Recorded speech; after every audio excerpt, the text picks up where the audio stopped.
my message to the EU Commission is clear. It is time to step up. We cannot wait for TikTok and rest of the big tech to finally decide to follow our rules. Don't get me wrong, TikTok and big tech, they have to remove illegal content from their platforms, and they have actively to contribute to counteract disinformation and harmful content.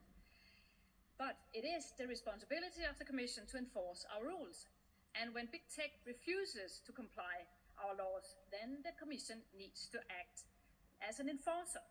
We cannot ignore that big tech knowingly dodges the framework of the Digital Services Act. And as we have seen in Romania, evidence points towards TikTok being responsible for damaging the electoral credibility of a democratic election. TikTok has failed to implement effectively content moderation and showed unwillingness to combat the spread of disinformation, and even refused to conduct proper fact-checking, which has proven to be a perfect opportunity to foreign interference. The election in Romania must be a reminder for all of us to be vigilant and proactive in our effort to regulate big tech. And that is why we in the European Parliament need to take our responsibility. We need to make sure that the Commission is doing what they have to do and enforce our rules. And use the opportunities we have in the Digital Services Act to a full extent. And I don't think that is what happens today.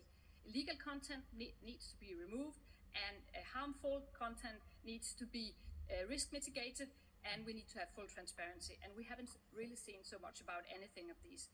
So I really urge the EU Commission, please step up now. Use the opportunities we have in the Digital Services Act.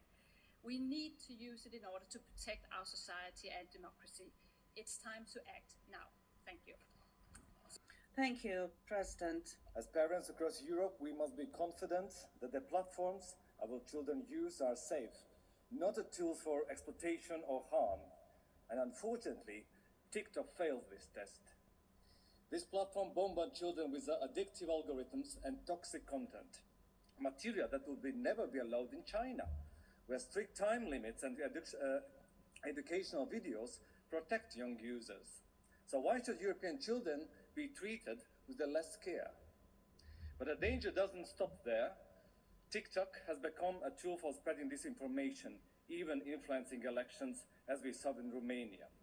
No, TikTok has published an expensive ad in Politico, promising billions in investment for security and privacy.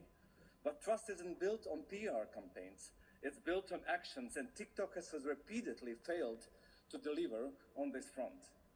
Europe must take a stand. If TikTok refuses to respect our rules on privacy, safety, and transparency, it has no place in Europe.